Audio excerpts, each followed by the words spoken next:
നല്ല സ്പൈസി ആയിട്ടുള്ള കാന്താരി ഫിഷ് ഫ്രൈ ചെയ്താലോ?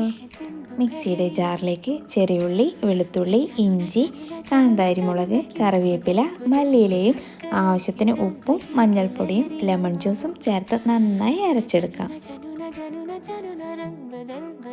ഞാനിവിടെ 2 അയില എടുത്തിട്ടുണ്ട്.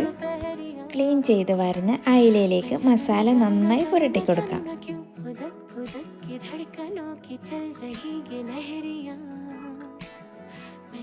ഇനി ഒരു ഹാഫ് ആൻ അവർ റെസ്റ്റിന് മാറ്റി വയ്ക്കാം. ഇനി വെളിച്ചെണ്ണയിൽ ലോ ഫ്ലെയിമിൽ ഫ്രൈ ചെയ്തെടുക്കാം. ഒരു ഭാഗം ഫ്രൈ ആയി കഴിഞ്ഞാൽ മറിച്ച് വെച്ച് മസാല പുരട്ടി തിരിച്ചും മറിച്ചും ഫ്രൈ ചെയ്തെടുക്കണേ.